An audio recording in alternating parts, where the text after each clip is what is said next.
मैं कहना चाह रहा, चलो इनके 100 वर्ष अगर पूरे हो रहे तो मैं इन्हें बधाई दे रहा। और चौधरी साहब, मैं आपको बताऊं, चूंकि शिक्षक नेता के रूप में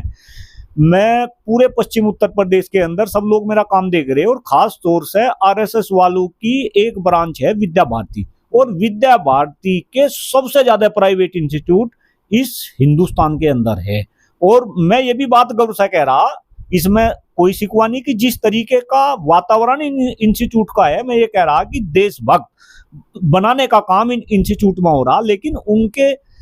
यहाँ पे जो शिक्षक काम कर रहे हैं, जो प्रधानाचार्य काम कर रहे हैं, भाई आरएसएस वाले जरा उनका भी ध्यान रखें। आप तो इस देश को विकसित बनाने की बात कर रहे हैं, और आपके संस्थान में जो ये शिक्षक काम कर रहे हैं, अगर आप इनकी तनख्वाह की बात करें, अगर आप इनकी सैलरी की बात करें, अभी मैं एक वाक्य बता रहा चौधरी साहब, बड़ा दिल को छूने वाला वाक्य।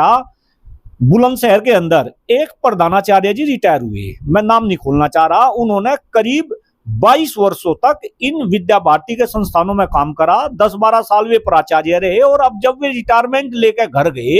तो जो उन्हें पेंशन मिली वो मात्र 3,500, यानी कि अब उनके कई बच्चे, अब 3,500 रुपए में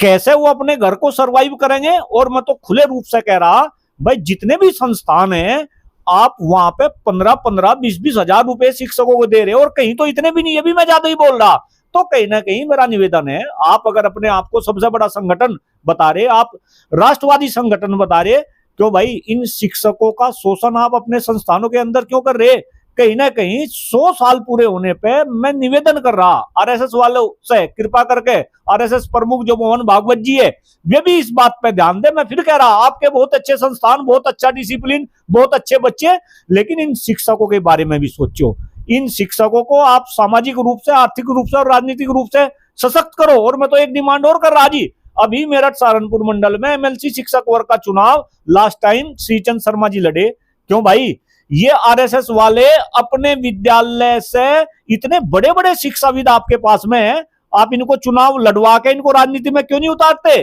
भाई जब इस देश में जो शिक्षक है, जो सबसे जागरूक है, वो राजनीति में आएगा, तो राजनीति में वो शिक्षा क्षेत्र की बात करेगा, शिक्षा हितों की बात करेगा। तो 100 साल पूरे होने पे मैं ये आपके चैनल के माध्यम से आरएसएस वालों से ये डिमांड कर रहा, क्योंकि आप इस देश को विकसित बनाना चाह रहे, और डॉक्टर कुलदीप मलिक इस बात को कह रहा कि विकसित बनाने का रास्ता केवल और केवल शिक्षा के गलियारे से जो है होकर गुजरता है, इसे आपको दुरुस्त करना पड़ेगा।